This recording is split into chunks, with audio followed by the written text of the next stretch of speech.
warahmatullahi wabarakatuh. Bismillahirrahmanirrahim. Alhamdulillahirabbil alamin wal 'aqibatu lil muttaqin wala 'udwana illa 'alal zalimin. Asyhadu an la ilaha illallah al-malikul haqqul mubin wa asyhadu anna Muhammadar rasulullah as-sadiqul wa'dil amin.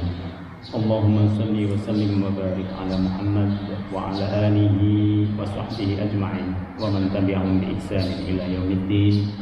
Yang sama-sama kita hormati Ketua Pembangunan Masjid Widelia, para pengurus PKM dan juga majelis taklim, para sesepuh, para tokoh masyarakat baik yang hadir dari Bukit Widelia maupun dari tempat-tempat yang lain. Semoga Allah Subhanahu wa taala memudahkan semua urusan kita lantaran kehadiran ini, juga memberikan pengkabulan terhadap semua yang kita minta, dan semoga Allah Subhanahu wa taala menjadikan kesehatan kita sebagai sarana untuk senantiasa beribadah kepada Allah Subhanahu wa taala. Amin ya rabbal alamin. Bapak Ibu yang dimuliakan Allah Subhanahu wa taala, hari ini insyaallah kita akan lanjutkan kajian surah Al-Maidah ayat 101. Surah Al-Maidah 101.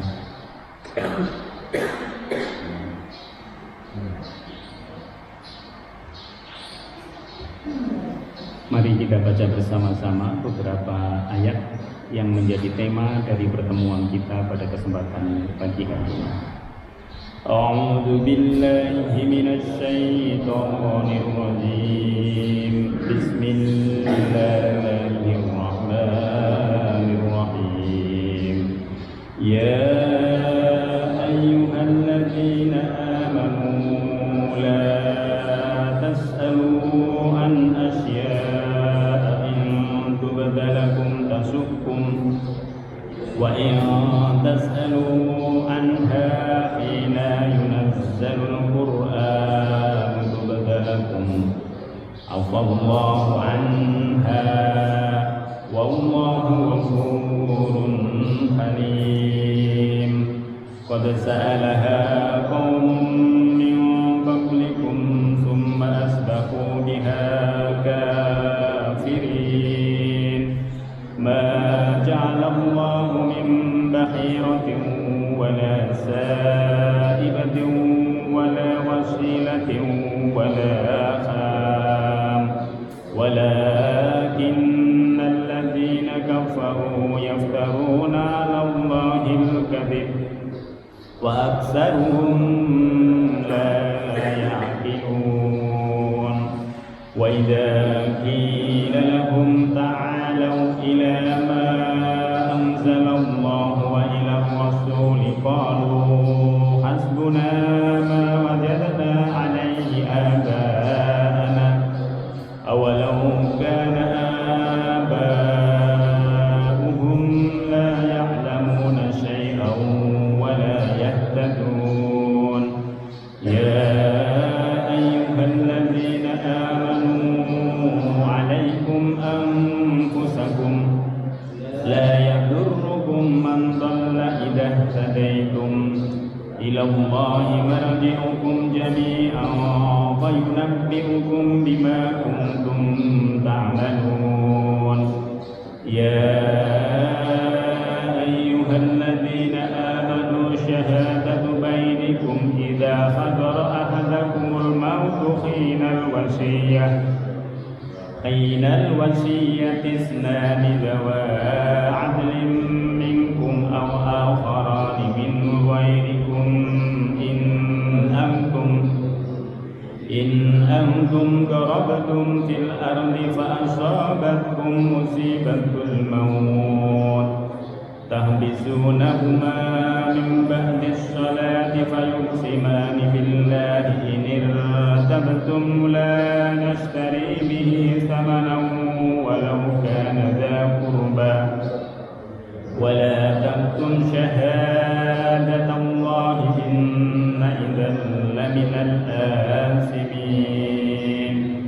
Fa in 'usira 'ala annahuma istahaqqa isman fa akharani yaqumani maqamahuma min alladhina istahaqqa 'alayhimul awwalayani فيقسمان بالله لشهادتنا أحق من شهادتهما وما اعتدينا إنا إذا لمن الظالمين ذلك أدنى أن يأتوا بالشهادة على وجهها أو يخافون أن ترد أيمان بعد أيمانه واتقوا الله واسمعوا والله لا يهدي القوم الفاسقين صدق الله العظيم.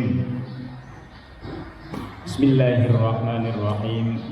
Ya ayyuhalladzina amanu, wahai orang-orang yang beriman, la tas'alu an asya, janganlah kalian menanyakan tentang perkara-perkara. La tas'alu an asya in tubdalakum tasukum, yang apabila perkara itu kemudian dijawab oleh Nabi, maka akan menyulitkan kalian. Perkara yang mana ini Bapak Ibu sekalian? Tentu bukan perkara yang biasa, yang kadang-kadang kita ingin bertanya atau para sahabat ingin bertanya tentang perincian dari apa yang diperintahkan oleh Allah. Bukan perkara itu, tetapi yang dimaksud la tas'alu an asya, jangan bertanya kepada perkara-perkara yang berkaitan dengan agama, yang apabila nanti dijawab oleh Rasul maka kita akan sulit. Kita akan lihat di dalam tafsir Al-Maraghi, la tas'alu an asya, ditafsirkan oleh Imam Al-Maraghi dengan tafsiran yang berbunyi la tas'alu an umuriddin wa daqaiqit takalif, jangan bertanya kepada perincian terhadap perintah yang datang dari Allah Subhanahu wa ta'ala, tetapi niat daripada bertanyanya itu untuk sekedar menguji atau bertanya sesuatu yang pertanyaan itu sebenarnya nanti menyulitkan kita. Ayat ini punya asbabun nuzul, punya sebab turunnya, yaitu ketika Nabi mengatakan ya ayyuhan nas, wahai para manusia, sesungguhnya Allah Subhanahu wa ta'ala telah mewajibkan kepada kalian semua untuk melaksanakan ibadah haji, maka berhajilah. Lalu ini umum, Allah memerintahkan kepada kita untuk berhaji, lalu berhajilah. Lalu pertanyaan ini, ada yang diantara sahabat itu namanya Al-Aqra bin Ibnu Habis At-Tamimi. Beliau bertanya, ya Rasulullah, apakah setiap tahun? Nabi diam. Lalu dia bertanya lagi, ya Rasul, apakah setiap tahun? Nabi diam. Ketiga, dia masih bertanya lagi, ya Rasul, apakah setiap tahun? Nabi diam. Lalu Nabi bertanya kepada sahabat yang lain, tadi siapa itu yang tanya itu? Nah, yang tanya itu adalah si fulan. Nabi lihat orangnya. Lalu beliau berkomentar, tidak menjawab. Komentarnya beliau, demi Allah yang jiwaku berada dalam genggamannya, seandainya aku berkata iya, niscaya dia akan haji itu akan menjadi ibadah yang wajib setiap tahun. Dan itu bukan hanya akan menyulitkan kalian, tetapi membuat tidak mampu bagi orang di luar kalian. Jadi kita tidak boleh, jadi ketika wahyu turun, itu hati-hati bertanya, yang pertanyaan itu nanti menyulitkan kita. Maka pada ayat ini berkait dengan etika orang yang beriman kepada Allah Subhanahu wa taala, termasuk kata Al-Imam Al-Marawi, tidak boleh bertanya pada hal-hal yang berkaitan dengan sisi ketuhanan. Au minal umur al-ghaibiyah au al-asrar al-khafiyah au ghairi dzalik. Bertanya tentang keberadaan Allah misalnya. Kita berdebat tentang Tuhan. Tidak akan selesai. Berdebatlah hal-hal yang real, yang berkaitan dengan kehidupan kita. Jangan hal-hal yang tidak real. Yang pertanyaan itu nggak ada ujungnya. Kalau kita berdebat tentang Allah ada di mana, kira-kira Allah sekarang ini seperti apa.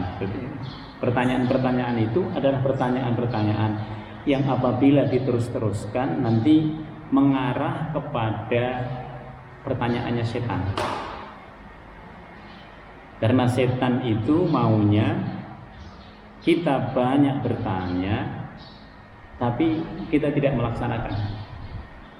Tanya terus. Nah, padahal tujuan dari pertanyaan itu bukan untuk dilaksanakan, tapi tujuan dari pertanyaan itu dia sih ngomongnya untuk menguatkan hati saya. Tapi sebenarnya setelah pertanyaan itu dijawab dan semua sudah selesai jawabannya itu, maka dia juga nggak akan melaksanakan.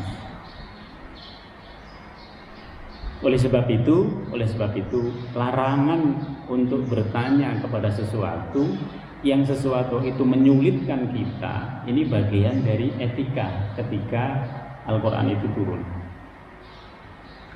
Wa in tas'alu anha, jika kalian bertanya tentang masalah-masalah yang diwajibkan oleh Allah kepada kita itu, khina yunazzalul Qur'an, ketika Al-Quran diturunkan, tubdalakum, bisa jadi itu akan semakin menyulitkan kita. Kita diperintahkan untuk melaksanakan sholat misalnya, terus kemudian kita tanya, kenapa ya zuhur itu harus 4? Nah, kenapa asar 4, kenapa maghrib 3, kenapa isya 4, lalu kenapa subuh 2? Nah, dibahas itu tidak selesai. Karena ibadah itu ada yang taklif sifatnya, perintahnya dari Allah Subhanahu wa taala, dari sononya seperti itu. Ada dalam ibadah itu yang sifatnya di luar yang sudah ditentukan oleh Allah, di luar caranya, di luar waktunya yang ditentukan oleh Allah. Itu nanti disebut dengan ibadah yang sunnah, ibadah yang tambahan. Karena dia tambahan, maka terserah kita. Siapa yang mau menambah banyak silahkan, siapa yang mau menambahnya sedikit juga silahkan. Ada yang sifatnya mubah, ada yang sifatnya mubah. Yang mubah itu juga silahkan, yang namanya juga mubah, boleh. Ada yang makruh, ini yang harus hati-hati. Karena ketika agama itu memakruhkan itu membenci kalau itu dilaksanakan. Nah, di situ ada sisi bahayanya. Bahkan bukan hanya bahaya, termasuk di situ ada sisi yang mengandung dosa. Perceraian itu boleh, tapi dia dibenci oleh Allah Subhanahu wa taala.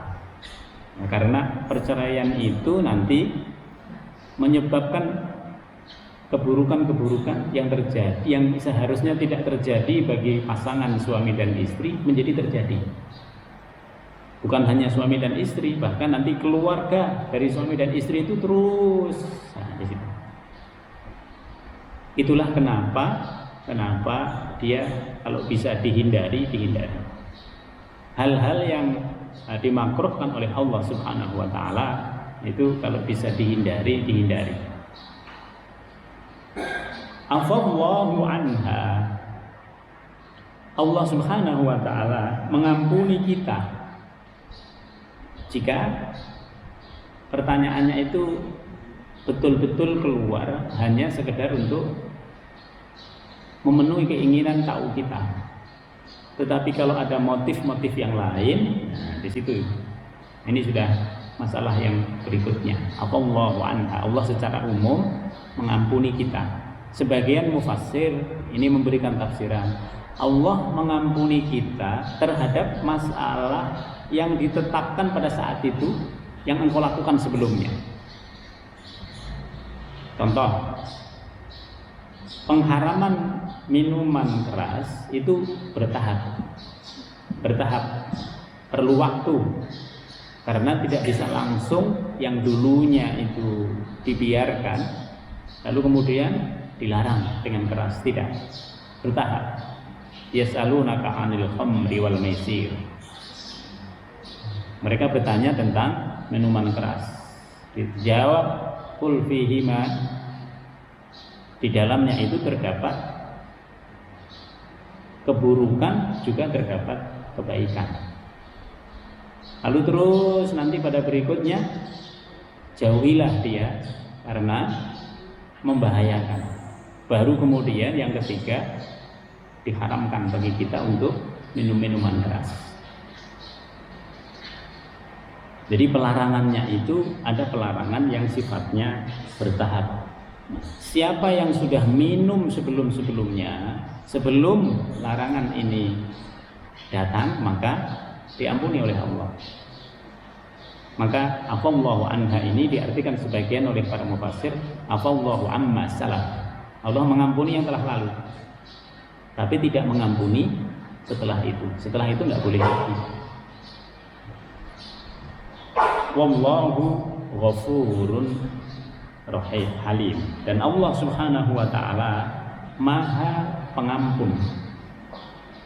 Artinya semua yang dilakukan oleh manusia, yang dilakukan tidak atas motif yang buruk, diampuni oleh Allah. Halim, Allah Maha Penyantun. Artinya di situ Maha Penyantun, kasih sayang Allah Subhanahu wa ta'ala itu jauh lebih besar daripada kemurkaannya, daripada azabnya. Oleh sebab itu adanya syariat itu sebenarnya untuk mendidik kita. Sholat mendidik kita supaya menjadi orang yang lebih baik. Puasa mendidik jiwa kita. Kita sedekah mendidik kita supaya nggak jadi orang yang pelit. Semua yang diperintahkan dalam agama itu ada sisi pendidikannya. Oleh sebab itu di dalam menjalankan perintah agama itu selalu ada sifat rahmatnya Allah. Halim, Allah Maha Penyantun. Harusnya kita ini mendapatkan sesuatu yang lebih buruk, tetapi tidak. Tetapi oleh Allah Subhanahu wa ta'ala justru kita dilindungi. Walaupun perbuatan kita ada yang menyimpang dari prinsip-prinsip beragama. Qad sa'alaha qaumun min qablikum summa asbahu biha kafirin. Sungguh kaum-kaum yang sebelum kalian ketika wahyu itu turun, mereka sudah bertanya banyak hal. Summa asbahu kafirin. Tapi setelah dijawab, mereka tidak kunjung melaksanakan perintah itu. Ada kaumnya Nabi Nuh seperti itu, ada kaumnya Nabi Soleh seperti itu. Bahkan di dalam surah Al-Baqarah diterangkan ketika Nabi Musa diperintahkan oleh Allah Subhanahu wa ta'ala agar kaumnya menyembelih sapi, sehingga surat itu disebut surah Al-Baqarah. Kaumnya itu bertanya, pertanyaan dari kaumnya itu, sapinya sapi yang seperti apa? Jadi ketika diperintahkan untuk menyembelih sapi, mereka bertanya, qalu du'au lana rabbaka yubayyinul lana mahi. Coba tanya kepada Tuhanmu, kata kaumnya itu kepada Nabi Musa, ini sapinya ini sapi yang model seperti apa? Lalu dijawab oleh Nabi Musa alaihissalam, qala innahu yaqulu innaha baqaratun la faridun wala bikrun awanum baina dzalik. Dijawab, sapinya ini sapi yang tidak terlalu tua, tidak terlalu muda. Sulit. Di situ sudah sulit. Lalu mereka bertanya lagi, qalu tu'alana rabbaka yubayyinul lana ma launuha. Warnanya apa? Allah tidak menunjuk yang mudah. Qala innahu yaqulu innaha baqaratun safra'un faqi'un launuha tasurrun nadirin. Dia adalah sapi yang berwarna kuning, sepenuhnya dia kuning. Yang kuningnya itu launuha tasurrun nadirin. Dilihat oleh orang akan sangat takjub dengan warnanya itu. Sulit sekali di sini. Terus mereka bertanya lagi. Kenapa mereka bertanya? Mereka tidak ingin melaksanakan. Padahal tadi kalau perintah yang pertama tadi dilaksanakan, selesai. Sembelihlah sapi. Sapi yang ada di situ aja disembelih. Sudah selesai. Tetapi karena mereka bertanya, yang pertanyaan itu sebenarnya mempermainkan wahyunya Nabi Musa alaihissalam, Allah lalu mempersulitnya. Inilah etika yang nanti dilakukan oleh para sahabat, tidak bertanya tentang sesuatu yang akan menyulitkan kita. Termasuk yang dilakukan oleh agama yang dulunya merupakan agamanya Nabi Isa, namanya rohbaniyah. Rohbaniyah itu pengen menjadi orang yang baik, orang yang suci, orang yang soleh. Tapi caranya dengan tidak menikah. Yang seperti itu aslinya tidak ada dalam agamanya Allah. Itu dilakukan oleh pengikut-pengikut Nabi Isa alaihissalam yang mereka menganggap bahwa menikah itu menjadi penghalang bagi kesucian seseorang. Lalu nanti di dalam Al-Quran disanggah oleh Allah Subhanahu wa ta'ala, warahbaniyatab tada'uha ma katabnaha alaihim. Dan mereka mengada-adakan rohbaniyah. Jadi pokoknya nggak menikah dalam rangka untuk mendapatkan kesucian jiwa. Allah mengatakan ibtada'uha, itu diada-adakan, tidak berasal dari wahyunya Allah Subhanahu wa ta'ala. Ma katabnaha alaihim, kami tidak menetapkan syariat yang seperti itu.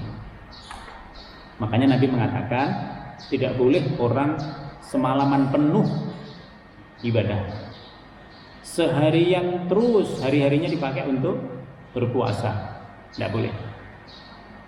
Karena di dunia ini kita perlu makan, keluarga kita perlu mendapatkan rezeki, itu harus dipenuhi. Oleh sebab itu Nabi mengatakan, saya sholat malam tapi saya juga tidur, saya puasa tapi saya juga berbuka, saya juga menikah. Nah, ini untuk menunjuk kepada kita bahwa agamanya Allah Subhanahu wa ta'ala mengajarkan ajaran agama yang tidak melanggar fitrah manusia. Manusia itu siapapun dia membutuhkan dia pasangan. Karena kesempurnaannya makhluk itu kalau dia berpasangan. Kalau tidak berpasangan ada masalah. Nah, ini adalah prinsip di dalam agamanya Allah Subhanahu wa ta'ala. Oleh sebab itu ketika ada yang bertentangan dengan fitrah manusia, itu pasti bukan ajaran agama Allah Subhanahu wa taala. Dua ayat ini ayat yang berkaitan dengan larangan. Bagaimana wahyu turun, kemudian sahabat bertanya tentang sesuatu yang menyulitkan mereka. Yang berikutnya adalah larangan yang berkaitan dengan mengada-adakan sesuatu yang tidak ada ketentuannya di dalam wahyunya Allah Subhanahu wa taala. Ma ja'alallahu min bakhiratin wala sa'ibatin wala wasilatin wala an.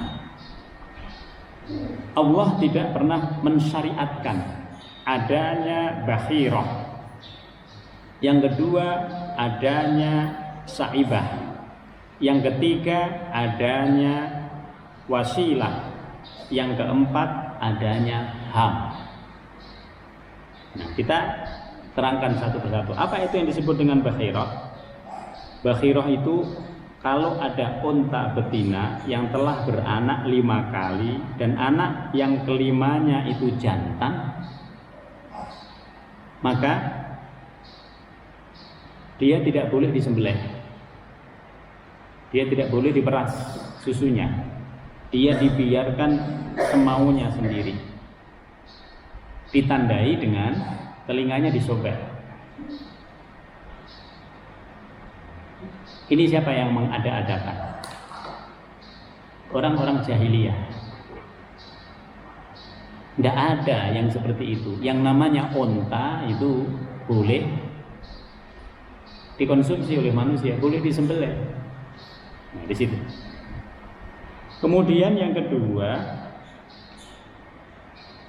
sa'ibah. Sa'ibah itu adalah unta betina yang dibiarkan pergi kemana saja lantaran satu nazar. Jadi orang bernazar, lalu ketika dia nazarnya nanti tercapai, maka dia akan menjadikan salah satu untanya itu sebagai sa'ibah. Tidak boleh juga disembelih.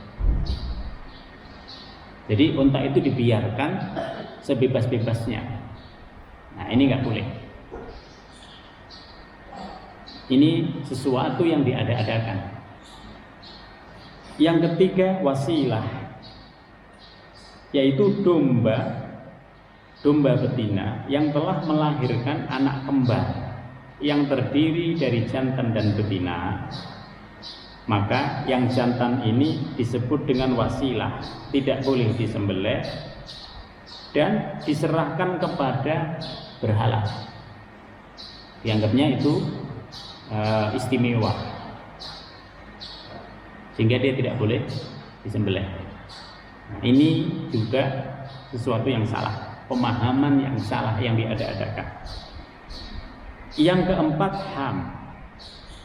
Unta lagi ini, unta jantan. Nah, tadi dua-duanya itu adalah betina. Nah, sekarang ham itu adalah unta jantan yang tidak boleh diganggu-ganggu, tidak boleh disembelih dan lain sebagainya, karena telah dapat membuntingi unta betina itu 10 kali. Coba, ngawur banget ini. Namanya juga binatang, dia mau membuntingi berapa ya boleh aja, ya kan? Nah, di situ. Nah, manusia baru yang diatur di situ. Nah, banyak pemahaman-pemahaman yang ada di sekitar kita itu yang keluar dari Al-Quran sama As-Sunnah. Mungkin ibu-ibu pernah dengar, pernah juga yang belum dengar. Ini baru minggu yang lalu, hari Jumat yang lalu, saya ditanya di dalam sebuah pengajian di Mahoni, di sekitar sini.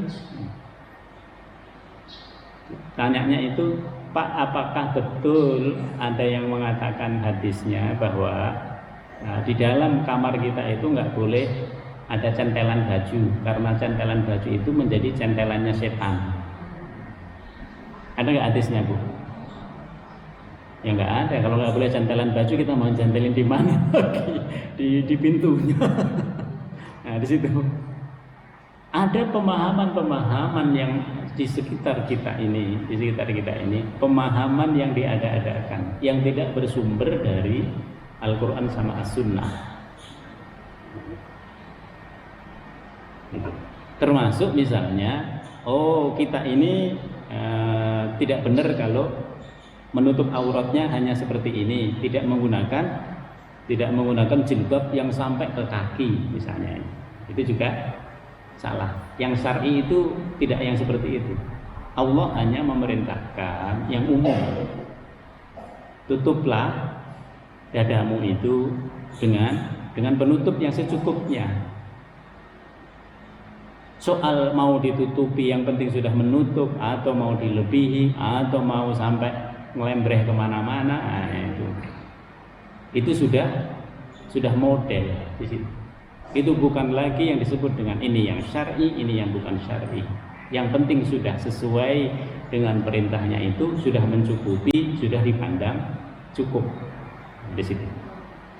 Jangan terbawa oleh orang-orang yang baru belajar, baru mengatakan ini yang syar'i, itu yang bukan syar'i. Emangnya dia yang nentuin.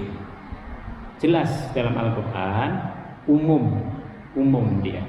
Yang penting sudah menutupi dada-dada kaum perempuan, yang tidak membuat lawan jenisnya itu menimbulkan hawa nafsu dari mereka. Nah, ini juga sama. 4 hal ini adalah 4 hal yang diada-adakan. Sulit sekali untuk kalau ini sudah mengakar di masyarakat, dibiarkan di masyarakat, sulit untuk menghilangkannya. Oleh sebab itu, pada ayat ini Allah Subhanahu wa taala menegaskan, ma ja'alallah. Allah tidak menjadikan 4 hal yang berkaitan dengan 3 unta, yang berkaitan dengan domba tadi sebagai syariat. Itu bukan syariat. Itu sesuatu yang diada-adakan. Jangan juga percaya pada orang yang mengatakan bahwa kalau dengan begini nanti engkau akan jadi begini. Tidak. Sekarang Bapak Ibu bisa lihat, itu yang di TV-TV, yang kemudian pengobatan yang kita ketika berobat harus pakai waktu dalam 1 bulan bayar 1,5 juta, tetapi ketika kita membayar lebih dari 1,5 juta, nah dia mempercepat. Itu juga di dalamnya ada hal-hal yang keluar dari syariat, padahal nggak diapa-apain. Sudah terasa Bu, sudah terasa hangat kapalnya, nggak ada hangat-hangatnya. Nah, di situ. Jadi dibuat sedemikian rupa seakan-akan dia bisa menyembuhkan, dia bisa, nah, padahal tidak. Semuanya itu dari Allah Subhanahu wa taala. Jadi kita harus lebih kritis. Jangan karena dia terkenal lalu kita terbawa. Karena keterkenalan itu tidak menjamin penyembuhan. Yang bisa menyembuhkan itu adalah Allah. Kita usaha sedemikian rupa. Itu sudah banyak sekali kami dengar, banyak sekali orang yang sudah keluar puluhan juta tidak sembuh juga, karena terbawa oleh iklan yang ada di televisi dan lain sebagainya. Walakinnal ladzina kafaru yaftaruna 'alallahil kadzib. Hanya orang-orang kafir yang mengada-adakan seperti ini. Kalau ada orang yang Islam yang mengada-adakan seperti itu, ini biasanya keislamannya yang tidak benar. Motifnya motif ekonomi. Aslinya kalau dia orang Islam yang benar, dia akan membantu. Tidak ada motif ekonomi. Kalau sudah ditentukan ini harus segini, ini harus segini, ini harus segini, nah, itu yang seperti itu keluar dari prinsip keislaman. Aslinya itu membantu, aslinya membantu. Maka seikhlasnya. Wa aktsaruhum la yaqilun. Dan biasanya Orang-orang yang mengadakan seperti ini, yang penting diada-adakan saja, dicocok-cocokkan. Ilmunya itu namanya ilmu cocokologi. Yang penting cocok. Pokoknya dicocok-cocokkan. Nah, di situ. La ya'qilun, tidak betul-betul masuk akal. Keluar dari logika kita. Oleh sebab itu, kita harus kritis. Pokoknya kita harus kritis. Ada apa-apa, bener enggak ya ini? Gitu. Walaupun kelihatannya yang mengemukakan adalah orang yang biasanya kita kenal, oh kelihatannya dia ahli agama. Lihat sehari-harinya. Lihat sehari-harinya. Karena sehari-harinya itu lebih penting daripada yang kelihatan tampilannya. Kalau orang mau tampil, nah itu sudah menggunakan berbagai macam cara di situ. Sudah menggunakan berbagai macam pencitraan dan lain sebagainya. Lihat kesehariannya. Kalau kesehariannya seperti apa, nah di situ kita harus lebih kritis. Wa idza qila lahum, apabila dikatakan kepada mereka ini, orang-orang yang mengada-adakan sesuatu ini, ta'alau ila ma anzalallahu wa ila rasul. Marilah mengikuti syariatnya Allah yang dibawa oleh Rasulullah Shallallahu Alaihi Wasallam. Apa jawab mereka? Qalu hasbuna ma wajadna alaihi aba'ana. Mereka akan mengatakan, ini tradisi ini enggak ada dalam Islam, tapi tradisi ini adalah tradisi orang tua kami. Ini tradisi nenek moyang kami. Nah, di situ. Ujung-ujungnya ternyata itu bukan dari Islam. Nah, kalau dia orang Islam biasanya mencampur adukkan. Dari luarnya kelihatan Islam, tapi sudah di dalamnya nanti mengandung praktek jin, menggunakan jin. Ini yang harus hati-hati. Mereka akan mengatakan ini adalah tradisi nenek moyang kami. Nah, kalau di kita sekarang ini proses penyembuhan, jadi penyembuhan yang tidak masuk akal, yang hanya menggunakan doa dan lain sebagainya, tapi dia sudah ditarif, berarti di situ hati-hati.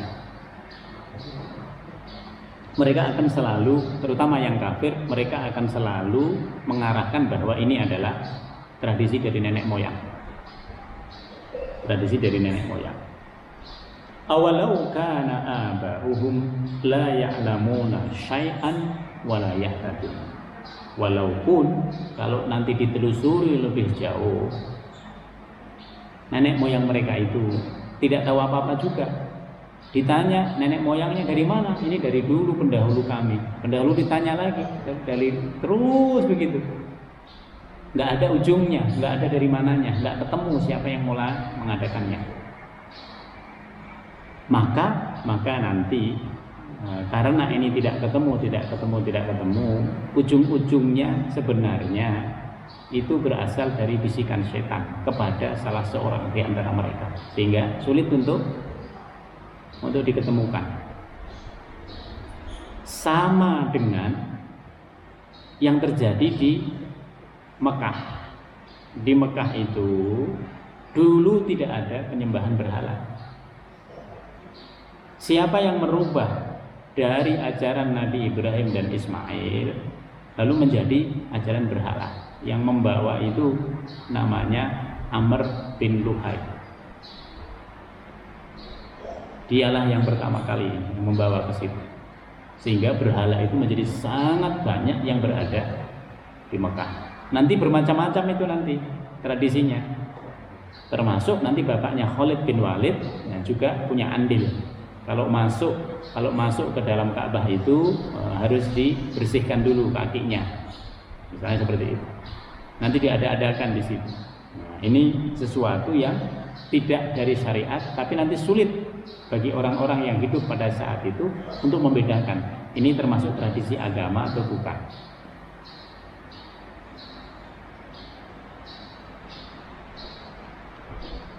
Ayah-ayah mereka, nenek moyang mereka bukan hanya tidak mengetahui la ya'lamuna syai'a, tetapi ayah-ayah mereka juga tidak mendapatkan petunjuk yang berasal dari Allah Subhanahu wa taala. Jadi petunjuk itu aslinya hanya dari Allah Subhanahu wa taala, tetapi nanti setan pun juga menggunakan kata petunjuk. Maka perhatikan, agama di luar Islam nanti menjadikan term-term, kalimat-kalimat, slogan-slogan yang ada dalam Islam itu juga dipakai oleh mereka.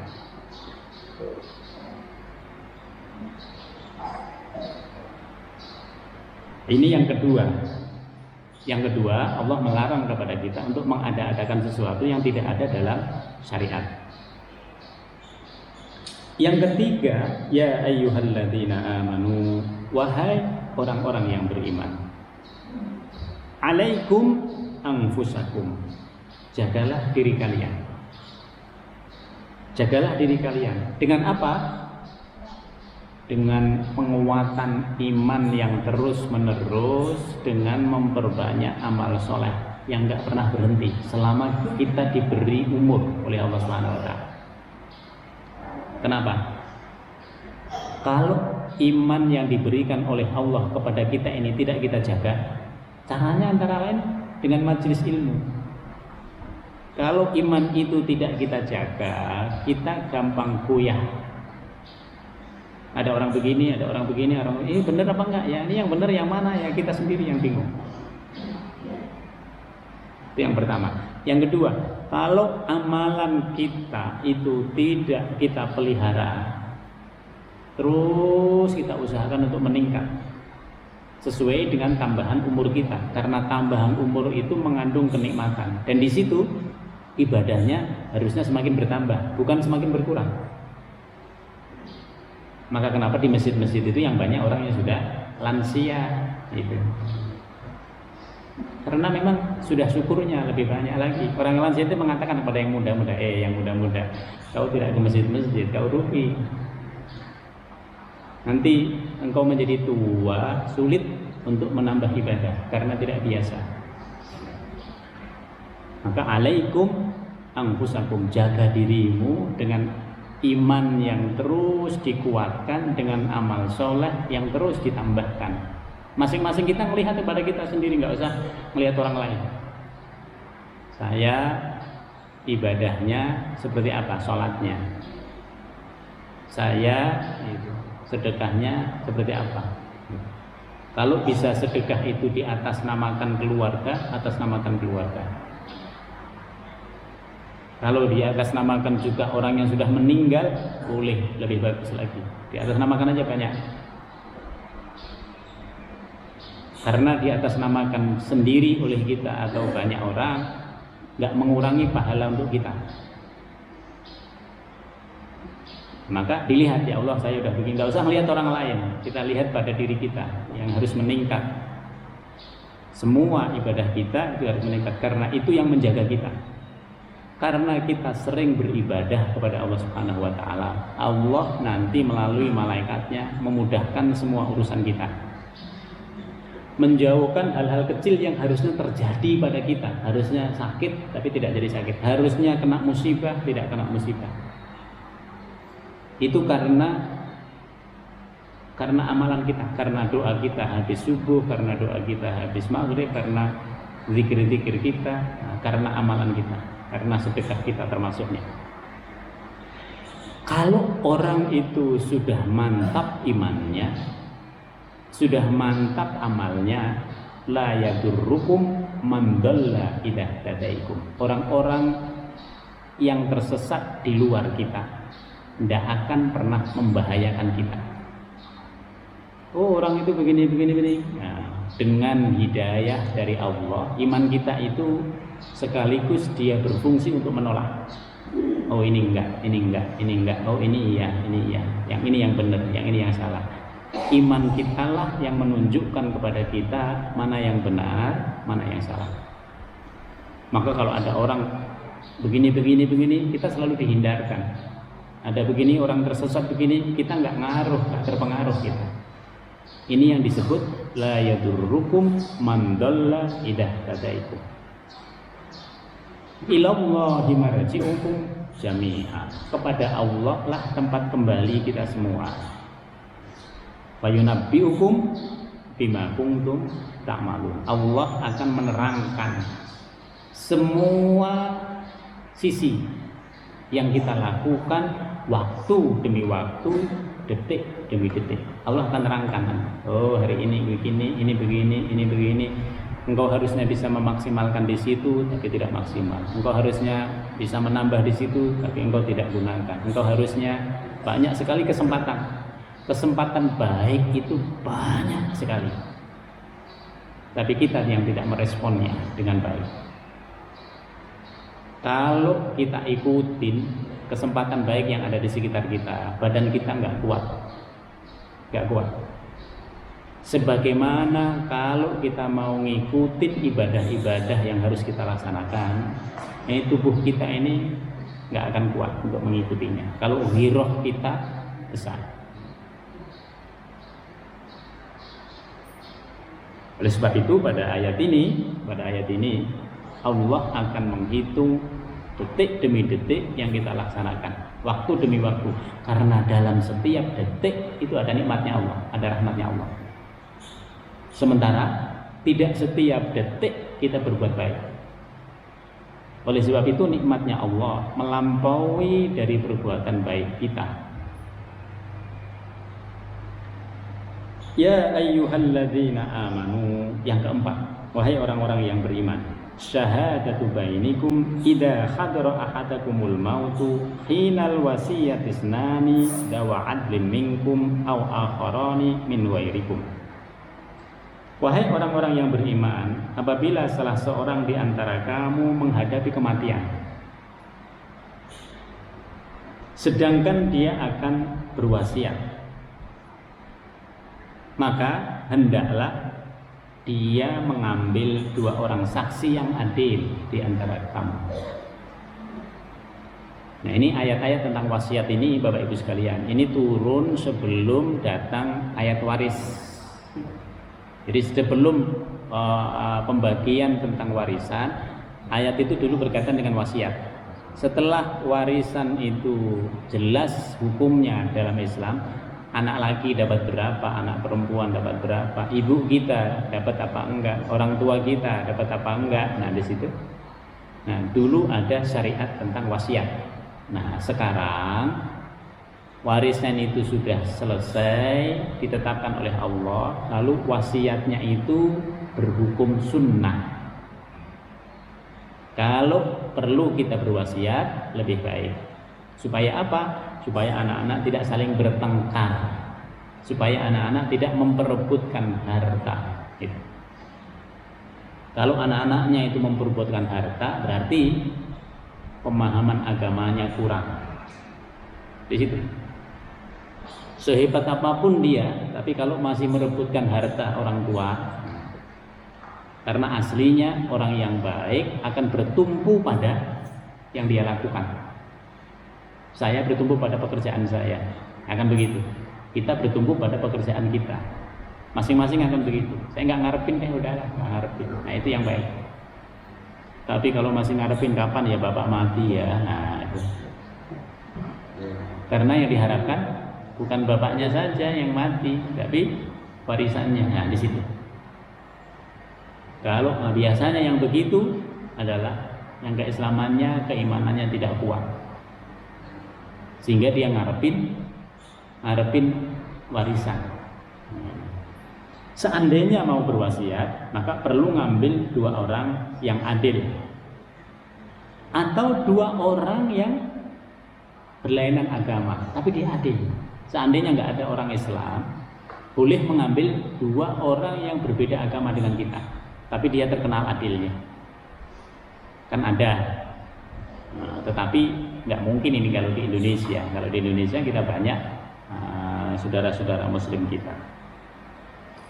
Jika kamu dalam perjalanan di bumi lalu tertimpa bahaya kematian, lagi safar, lalu kemudian meninggal dia, hendaknya kamu tahan kedua saksi itu setelah sholat, agar keduanya bersumpah atas nama Allah.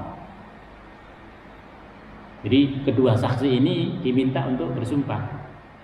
Kamu bersaksi ya, bersumpah bersama Allah bahwa engkau akan menyampaikan persaksian ini kepada keluarga.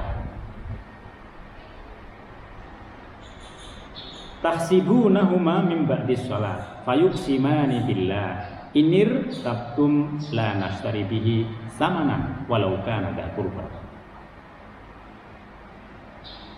Jadi ketika kita ragu, kita minta dua orang itu bersumpah. Tapi kalaupun kita tidak ragu, baiknya bersumpah. Kalian bersumpah ya, kalian saya percaya sebagai saksi, dan orang yang dipercaya sebagai saksi itu dapat pahala karena dia mengantarkan apa yang diwasiatkan oleh orang itu sesuai dengan perintahnya Allah. Makanya kalau orang ditunjuk sebagai saksi itu sebenarnya kemuliaan, karena saksi itu dipilih. Misalnya di pengadilan ada saksi ahli itu memang dipilih. Cuman pilihan manusia kadang ada motifnya, berbeda dengan pilihan Allah. Kalau Allah memilih sudah pasti benar. Nah, di situ. La nashtari bihi samanau walau kana dha qurba.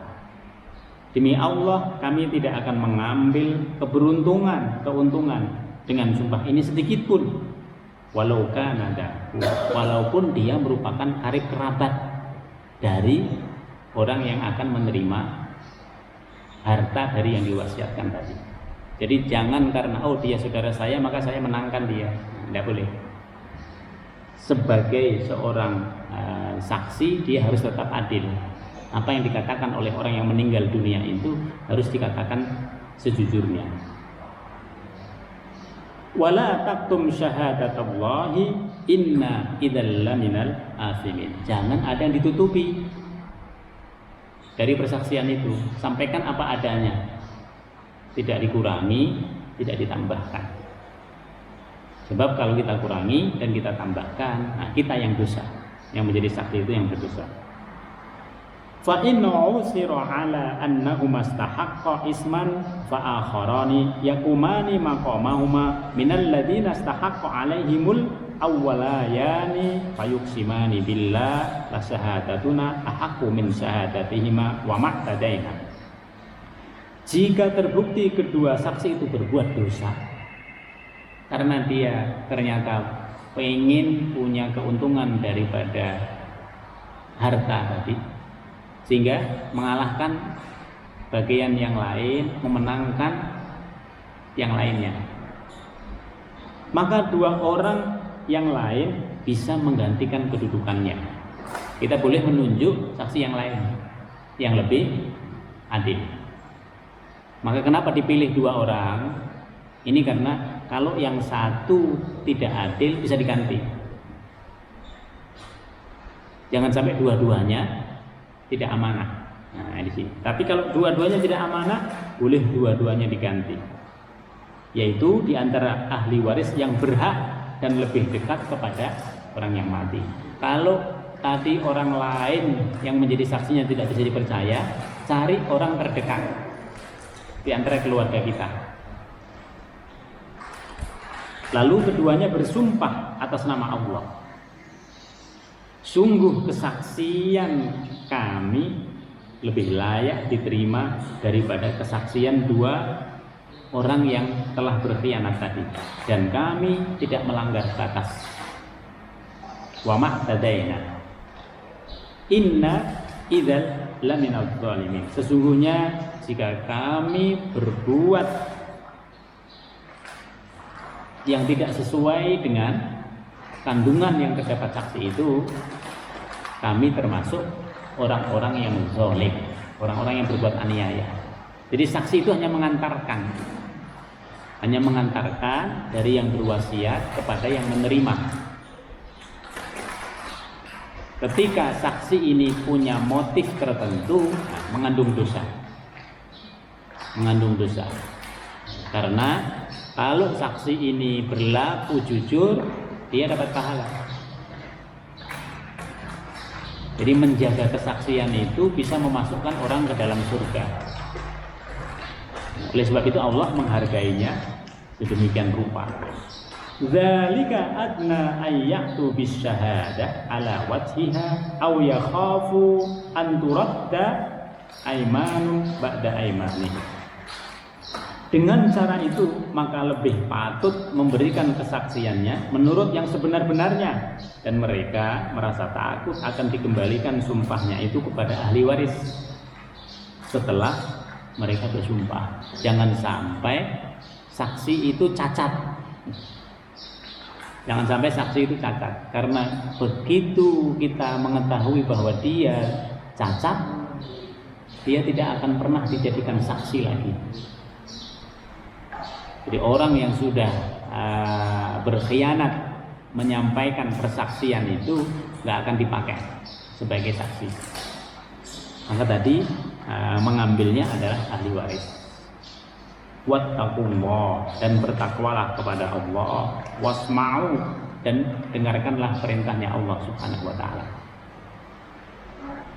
Jika kita pertimbangkan Bapak Ibu sekalian, harta yang kita dapat dari apapun yang kita ambil sebenarnya nggak seberapa dibanding dengan pahala yang harusnya kita dapat jika kita tinggalkan.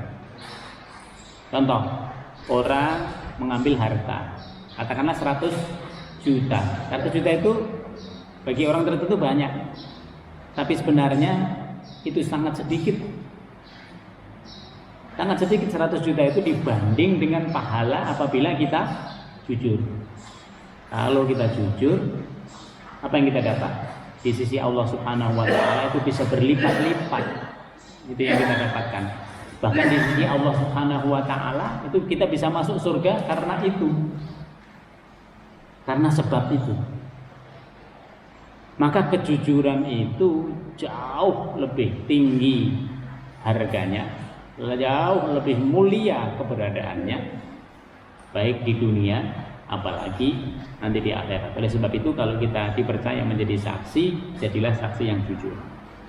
Wattaqullah wasma'u, berhati-hati. Berhati-hatilah di dalam memegangi menjadi saksi tadi. Wattaqullah, bertakwalah kepada Allah.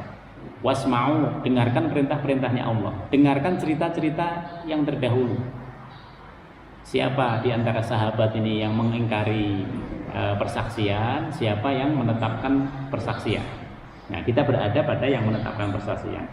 Wallahu la yahdil qaumal fasikin. Allah tidak akan memberikan petunjuk kepada orang yang fasik. Fasik itu apa? Fasik itu keluar dari ketaatan Allah. Ada orang mukmin, tapi katanya dia beriman, tapi nggak sholat, fasik. Ada orang mukmin, tapi dia menjalankan syariat. Kalau yang perempuan misalnya syariat tidak menutup aurat, fasik dia.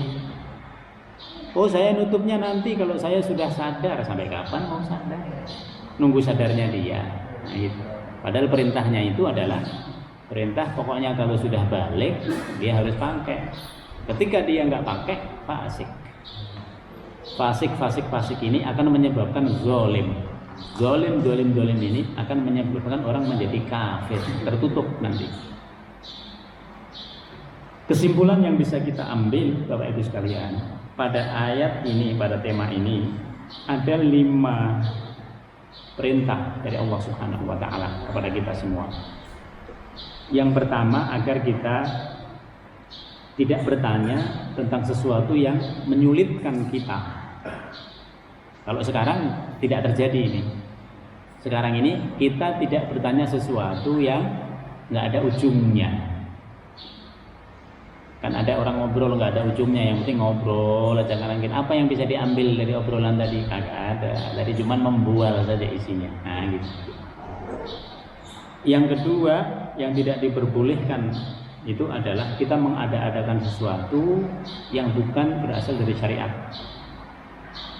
Mengada-adakan, disampaikan kepada orang lain, nah, ternyata itu bukan dari syariatnya Allah Subhanahu wa taala. Yang ketiga, kita harus menjaga diri kita. Ini yang paling penting. Menjaga diri kita itu adalah menguatkan iman, menambah amal soleh. Udah, tidak usah melihat orang, karena masing-masing kita tumpuannya itu pada diri kita sendiri. Kemudian yang keempat itu adalah tentang persaksian. Kalau kita ditunjuk sebagai saksi, maka kita harus amanah, kita harus adil. Dalam semua hal, ketika kita tidak adil, ketika tidak amanah, ketika kita keluar dari syariatnya Allah, maka kita akan mengalami kesulitan baik di dunia maupun di akhirat. Termasuk juga kita tidak akan diberikan keberkahan oleh Allah Subhanahu wa taala. Jangan sampai ada kalimat fasik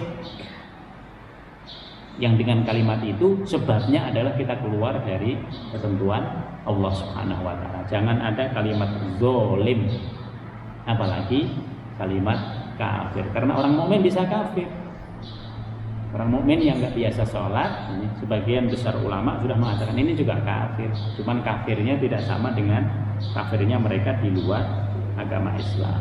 Semoga Allah Subhanahu wa taala menguatkan iman kita, menambahkan selalu amalan-amalan soleh kita, sehingga kita diberikan pertolongan dalam semua hal, dimudahkan urusan kita, yang sakit diberikan sehat, yang punya hajat kepada Allah juga semuanya dikabulkan oleh Allah Subhanahu wa taala. Mari kita tutup dengan bacaan doa. Bismillahirrahmanirrahim. Alhamdulillahirabbil alamin. Hamdan na'imin, hamdan syakirin, hamdan yafi ni'amah wa yukafi mazidah. Ya Rabbana lakal hamdu kama yanbaghi li jalalikal karim wa li sultanik.